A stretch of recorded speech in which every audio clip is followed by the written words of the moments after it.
redemption through His blood. Even the forgiveness of sins according to the riches of His grace. Tungod niya na ipasaylo na ta, usa na karong pribiliyo. Ipasaylo na ta ngadto sa cross sa Kalbaryo.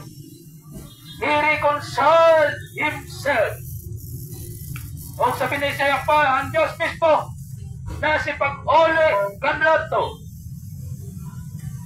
Ba't kita na tao, huwag na mangita sa Diyos. Kaya nga naman, naghimo matang kinatawag na lain na kaluwasan. Naghimo matawag lain na dalan para kita makaluwas. Pero dili ta makaluwas sa atong galingon. Maski ang imong reliyon, dili makaluwas. Walay lain na maluluwas. The only way is the Lord Jesus Christ. Ingon niya sa John 14:6.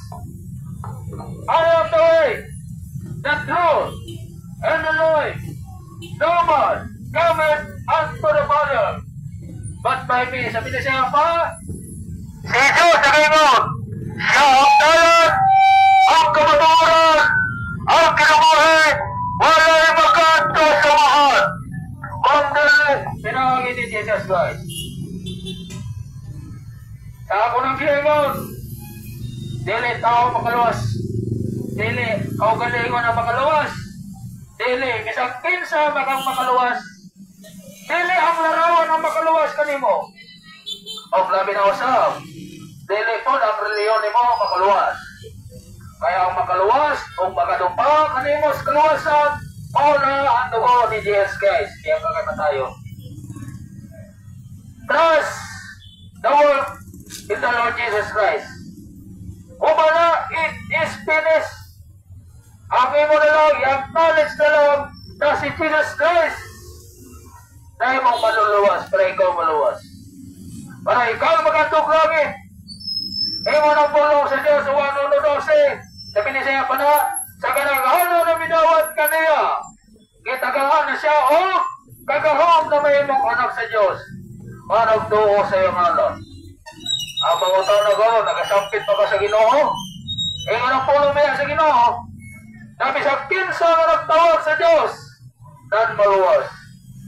Napiti ang Ginoo karon, dili aksidente o residente nag-atubog kas pulong sa Ginoo. Kaya ang adlaw sa kaluwasan, karon, ingon niya, behold, is accepted time. Behold now, is the day, is salvation. Karon ang adlaw, sa pagtawad. Karon po, ang adlaw, sa kaluwasan. Kaya nga naman, wala tayo masayod sa ugma kung ano sa takwahon.